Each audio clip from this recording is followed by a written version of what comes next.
The biggest problem in America is mental health. We have a real mental health issue.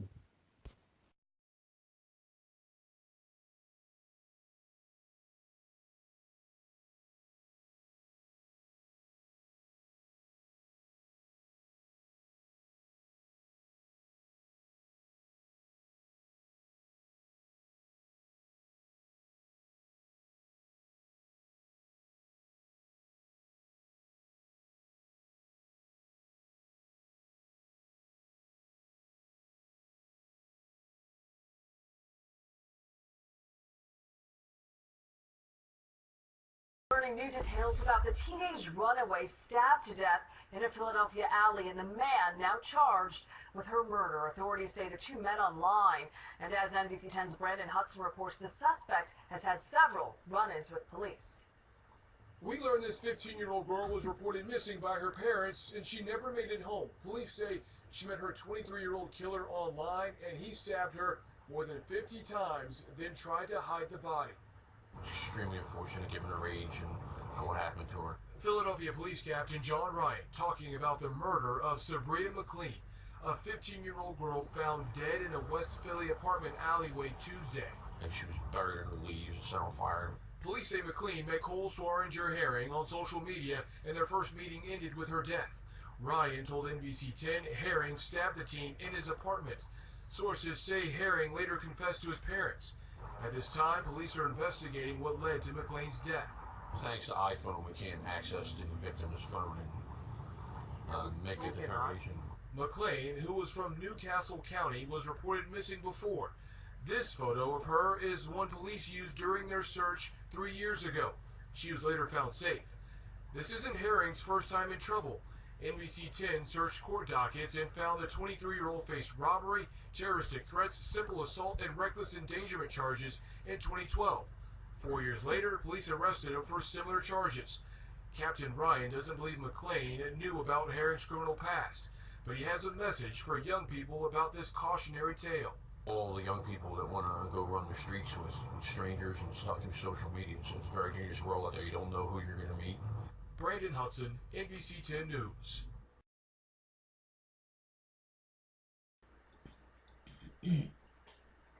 BBN Jack Frost, what's up, party people?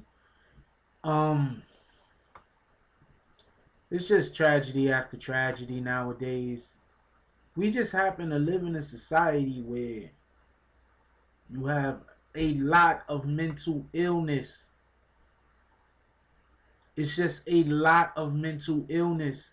And the problem is, people don't really know what they're dealing with some of the times. And I'm talking about the individuals with the actual illnesses. Like there's a something I find weird because I know a little bit about the different types of mental illnesses, and something that I find weird is like the individual that anytime somebody seems a little bit different or whatever the case might be, they say, oh man, that person's bipolar, not even understanding what bipolar means, like no understanding at all. A lot of times these people are not bipolar. Bipolar is just a blanket statement that people put on any type of different, the person don't even necessarily have to have a mental illness. They'll just label them as bipolar. And I think that that's part of the problem, that people don't know what mental illnesses are, and they're busy trying to label people with mental illnesses.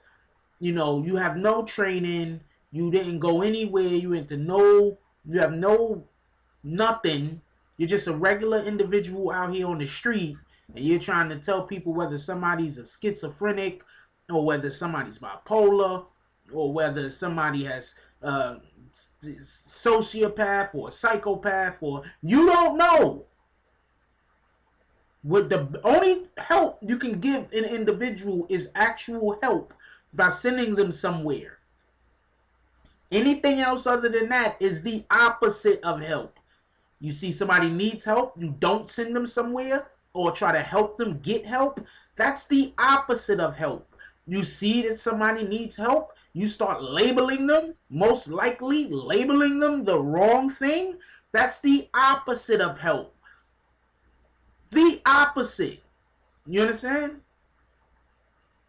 Just a real quick thing. If somebody's seeing things or hearing things that aren't there, that's schizophrenic behavior.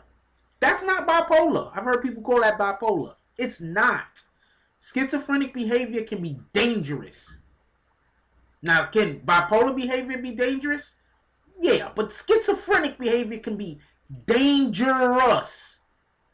Schizophrenic, freaking, what's that dude that said he was talking to his dog? I think it was the son of Sam. That's dangerous. That's not like y'all labeling stuff that is bad, but it's not terrible. Shit is dangerous out here. Anyway, I'm sorry about all that. It's just this particular story, I believe, both parties involved, in my opinion, there's a chance that they both might have had some kind of mental health issue that just wasn't addressed. A lot of victims out here have mental health issues. People love to just think the only one that had a mental health issue was the person who committed the crime, the person who committed the act of violence, the person who did the thing that we don't agree with, that caused harm. A lot of times, people are put in the path of harm due to their mental illness. Now, this man is accused of meeting a young girl, 15 years old. He's like 23, on Facebook, and he set up a meeting with her, and then he tried to cover it up after he killed her and set up all types of craziness. Now, first of all, this is just my assessment. I'm like as always, I might have heard about the story somewhere, but rarely ever do I come into a story, pardon me, and I've already read. Now, before we get to the actual story, can I say something? It's freaking priests like this abused by a priest or deacon. The shit is so happening so much that the lawyers are actually, that's their pitch. Like, that's crazy. Like, that is that prevalent in our society for people of the clergy members to be abusing kids. This is crazy. Trying to tell you, man, America, man, handbasket to hell, on fire. 15-year-old girl was dead after meeting her alleged killer on social media, according to WPVI. Sabriina McLean traveled to Philadelphia from her home in Delaware on Monday to meet Cole Swaringer-Herring, 23, whom she met on Facebook. Okay, first of all, a 15-year-old doing all that traveling, I mean, obviously something's going on at home. There's something going on. You understand? People don't live in happy homes and do shit like this. I'm just keeping it a buck with you. They might go across town and go meet some guy. They might go do other weird shit, but they're not going to travel from one city to another city to come meet some dude, and they have a home that's freaking happy. They're in a home that abuse doesn't exist. Like, I'm sorry. This is look, man. We should blame the individual who committed the crime. Do not get this confused. But at the same time, things happen for a reason. If this young girl, and this is not the first time she's ran away, as y'all heard earlier. If this young girl wasn't continuously running away, she would not be in this situation. What is she running away from? She doesn't know him. So she's not running to him. She's running away from something. Her parents reported her missing the same day, the outlet reports. The next morning, McLean's body was discovered under her power leaves in the Swaringer-Herring's apartment complex, police revealed during a press conference. So he killed her in the crib, took her outside, tried to bury her. So he couldn't even get rid of the body.